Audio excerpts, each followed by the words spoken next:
En este cuarto domingo nos encontramos hoy con la parábola del hijo pródigo, ¿no? Esta historia que Jesús cuenta para empezar ya a mostrar lo que vamos a celebrar dentro de pocos, el banquete de la salvación, el de la vida eterna. Pero también para enseñarle a quienes estaban allí, sobre todo los que estaban murmurando y señalándole porque él comía con los pecadores, los acogía en casa y comía con ellos, ¿no? Entonces nos encontramos con esa parábola del hijo pródigo, muy conocida. El hijo menor que pide la fortuna, que se la lleva toda, se va lejos de la casa del padre, se gasta todo lo que tiene, empieza a pasar necesidad, pide trabajo, reconoce que la está pasando mal y que en su casa estaría muy bien y toma la decisión de volver a casa. Ese es el hijo pródigo. Pero también podíamos notar la acción de un padre que es misericordioso, que empieza a buscar a su hijo, porque siente no que se ha ido, sino que se ha perdido. Es decir, no fue que me abandonó, sino que se ha extraviado. Y vean ustedes cómo los padres empiezan a ver no una realidad desde la negativa, sino lo bueno o positivo que hay y sobre todo la esperanza que guardan siempre de recobrar a sus hijos. Por eso cuando ve el hijo que regresa, dice que se le conmueven las entrañas, que corre, que lo abraza, que lo besa, que le viste, que le pone anillos y sandalias y sobre todo le hace una fiesta, un banquete para celebrar que ha vuelto. Entonces podríamos decir que también es la parábola del hijo del padre misericordioso.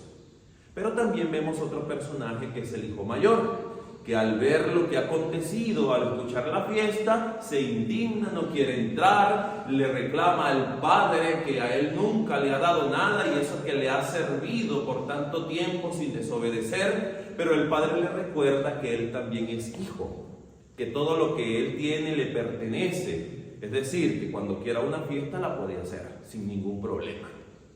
Entonces, frente a este personaje último, también podríamos hablar entonces de otra parábola. Me decía alguien por ahí ayer del hijo mayor que está cabreado. Esa no, como que no suena muy bien, ¿no? Pero podríamos también evidenciarlo.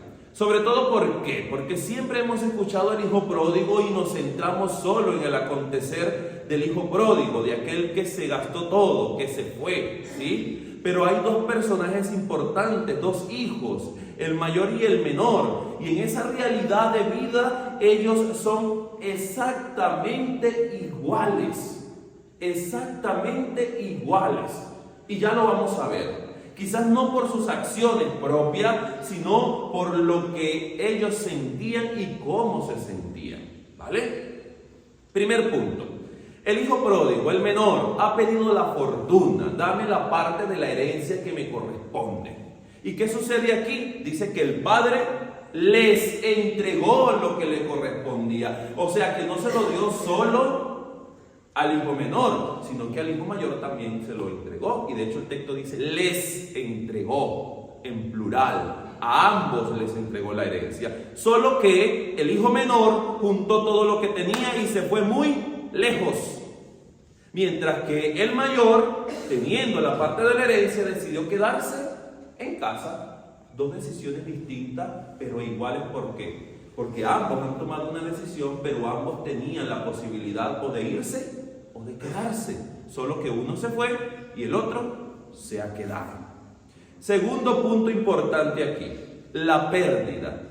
Dice el texto, este hijo tuyo estaba perdido y lo hemos encontrado. Parece entonces que el Padre misericordioso reconoce que su hijo, el que se ha ido, no es que ha tomado una decisión, digamos, por sí solo, sino llevado también por lo que estaba pasando, que no lo sabemos, ¿ok?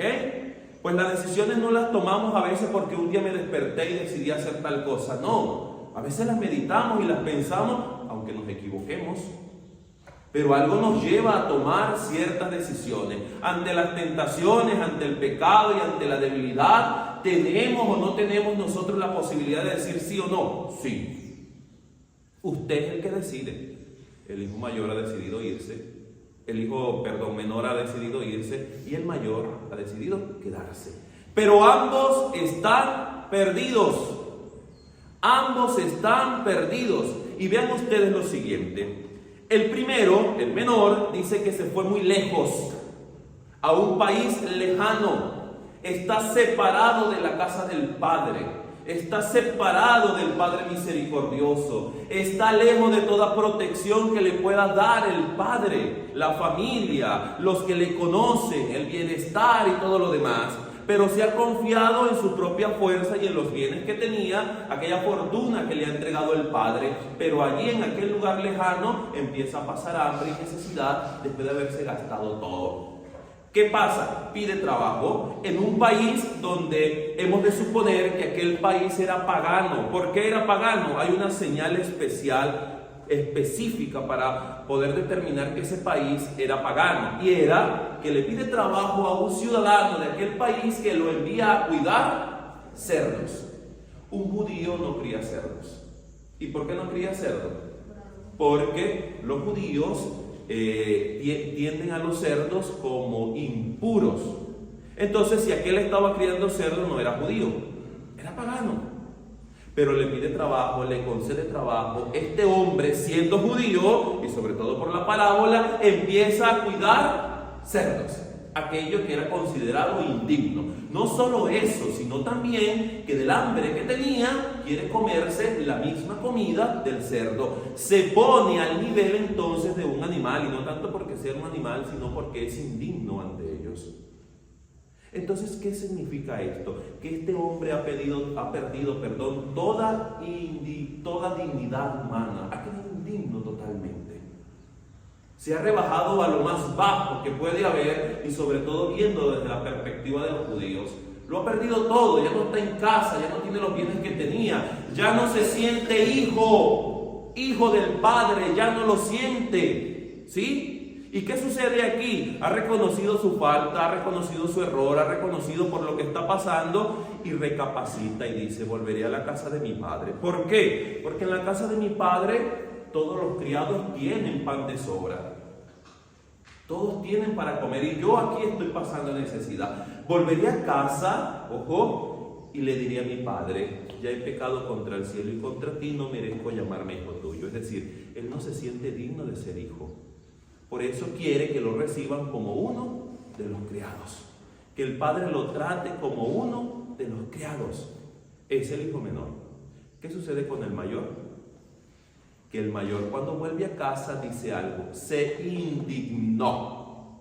¿Qué significa indignarse? Se enfadó, pero más que un enfado es tampoco reconocerse parte de. Y se lo dice al padre, le dice: yo, que te he servido durante tanto tiempo obedeciéndote. Vean la palabra que utilice: yo que te he servido. Él se reconoce siervo de aquel padre, aunque vive con él. No se reconoce hijo. Entonces también este hombre, aún estando en casa del padre, ha perdido la dignidad de este hijo. Se siente un empleado más de aquel lugar obedeciendo al padre. Y no porque los hijos no tengan que obedecer al padre, sino porque él cree que tan solo por cumplir lo que el padre le diga con sus obligaciones y con todo, está ya todo resuelto, y no es así. Y en la vida, en nuestra vida, queridos hermanos, a veces somos el hijo menor que nos vamos lejos de la casa del padre. Lejos de nuestra iglesia, lejos de nuestra fe, lejos de lo que creemos verdaderamente, y cuando empezamos a pasar necesidad, nos regresamos. Pero como dicen por ahí, el buen hijo vuelve a casa y cuenta lo que le pasa, ¿no? Y nosotros en este tiempo de Cuaresma también somos llamados ¿a qué? A volver a la casa del Padre. Y tú y yo, si estamos lejos, tenemos que volver a la casa del Padre. Y allá afuera hay muchos que están lejos de la casa del Padre. Y el Padre está aquí con los brazos abiertos, ¿qué? Esperándoles. Pero también pasa que a veces estamos dentro de casa y no nos sentimos hijos de Dios. Y hemos perdido también toda dignidad.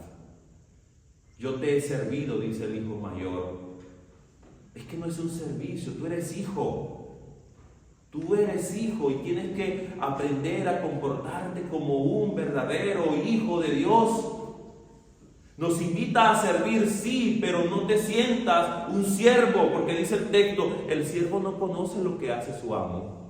Y por eso Jesús nos concede a nosotros una categoría especial y nos convierte en hijos de Dios por adopción filial, por el bautismo. Tú y yo participamos ya de la gran familia de Dios desde el bautismo. Ya somos hijos, ya no eres un empleado, ya no eres una criatura, eres hijo. Pero no seas el menor o el mayor, que ambos se sienten separados del Padre, se han ido totalmente. La lejanía de Dios, la lejanía, estar retirado del Padre, nos lleva entonces a caer en la indignidad de querer comer de la algarroba de los cerdos. Es decir, en revolcarnos a veces en el estiércol y en el barro del pecado y del error. Pero el hijo mayor está en la casa del padre, sin embargo, parece que también está en la misma situación. Empieza a sentir envidia, empieza a sentir celo, cree que el hijo menor tiene privilegios, cree que el que se ha gastado todo, el padre lo está premiando y tan solo lo está recibiendo como lo que es uno de sus hijos. Y por eso se lo recuerda a este después y le dice, tú estás conmigo y todo lo mío es tuyo, queriendo decirle, tú no necesitas pedir, tú puedes tomar de la casa. Un siervo tiene que pedir, un hijo no. Un hijo le pertenecen las cosas de casa. Ojo, y con esto no quiero decir a los niños que no tengan que pedir permiso, lo que me refiero es que lo que hay en casa les pertenece también, es su casa, o como le dicen ustedes a donde viven. ¿Es su casa o no es su casa? Es la casa. La casa donde yo vivo es mi casa. Y allí estoy. Por último, reconocer en ambas cosas que estamos inmersos. Vamos a ver estos dos personajes. Tú no puedes considerarte el padre. ¿Por qué? ¿Qué pasaría si un hijo nuestro nos pide la parte de la herencia que nos corresponde, aún y cuando estamos vivos? Decía un comentario que leía que el hijo menor había matado al padre. Y yo me quedé extrañado, yo dije, ¿por qué dice esto? Porque al pedirle la herencia, ¿cuándo uno reclama la herencia? Cuando los padres han muerto. Pero este se lo ha pedido en vida. ¿Se le puede otorgar en vida? Sí. El padre repartió y les entregó la parte de la herencia que le corresponde. Pero aquí se da a entender que este hijo no necesitaba al padre, lo que necesitaba eran los bienes del padre. Pero luego que lo perdió todo, se dio cuenta que lo más importante no eran los bienes, sino el padre, porque con él no le faltaría nada. Si tú fueses ese padre y ese hijo tuyo se va y se gasta todo, cuando regrese, ¿qué le dirías? Cabreado, ¿qué le dirías? Y vamos a ser sinceros. ¿Qué pasaría por nuestra mente? ¿Le perdono? Sí, porque es mi hijo, pero eso no me va a quitar el enojo que tengo por haberse ido. Eso no lo va a salvar de que le diga lo que le tengo que decir. Pero el Padre misericordioso, ¿qué hizo? Corrió, lo abrazó, lo envolvió el pecho y le hizo una fiesta. La fiesta vendrá después de que le diga lo que le tengo que decir. Ahora nos quedan estos dos hijos, el que se ha ido y se ha perdido, y el que está en casa y se encuentra perdido también. Podemos estar fuera de los regazos del Señor porque nos hemos ido, hemos tomado otras decisiones en nuestra vida y nos sentimos perdidos y no encontramos el rumbo. Y tantas personas en este mundo allí afuera se sienten perdidos, están totalmente perdidos, pero no han hecho lo que hizo el hijo pródigo, reconocer que en la casa del Padre lo tenían todo, levantarse del barro en el que están sumergidos y volver a la casa del Padre. Pero ¿cuántos no nos encontramos o estamos dentro de la iglesia y también nos sentimos perdidos? Y parece que no encontramos nuestro lugar. Y parece que Dios está lejos de nosotros y no nos escucha. Parece que todo no nos va como queremos que nos vaya y nos sentimos totalmente perdidos. Sobre todo indignos de estar aquí. Que no queremos levantar la cabeza y ver al Padre, a mi Padre. Y que se nos invita hasta la misma oración que Jesús nos enseña a llamarle a Él Padre. Es la dignidad que nos ha concedido a cada uno de nosotros ser sus hijos. Por eso soy partícipe de esa herencia. Y ya no es la herencia en bienes materiales, sino la vida eterna, el banquete del que hoy nos habla, la fiesta que le ha hecho el Padre a aquel Hijo que ha vuelto, la fiesta que te hará a ti y me hará a mí cuando también nos encontremos con Él en el cielo. Es una fiesta, es un banquete, es una conmemoración como esta Eucaristía que vamos a celebrar en este momento. Y tú y yo somos invitados, partícipes de ello. Y tengo que sentirme alegre y regocijado por eso. Hoy celebramos el domingo que se llama Laetare. ¿Qué significa la palabra Laetare? Del latín. Alegría, pero no es precisamente alegría, es un imperativo, es alégrate. Es alégrate. ¿Y por qué alégrate? Porque has sido invitado a este banquete. Porque has sido tú llamado como hijo a participar de esta fiesta. Y es cercano ya a la gran fiesta que celebraremos, que es la fiesta de la Pascua. Por eso luego de todo el ayuno, la oración, la penitencia, los sacrificios, todo lo que hemos hecho durante este tiempo de Cuaresma, de habernos arrepentido de nuestros pecados, de haberlos confesado, nos invita a estar alegres porque se acerca la fiesta de la resurrección. Laetare, alégrate. Estemos hoy alegres, alegres verdaderamente por eso. Y que el Señor nos conceda la gracia de nosotros no sentirnos indignos hijos de Dios, sino llamados por el bautismo a vivir como hijos de Dios. Que así sea.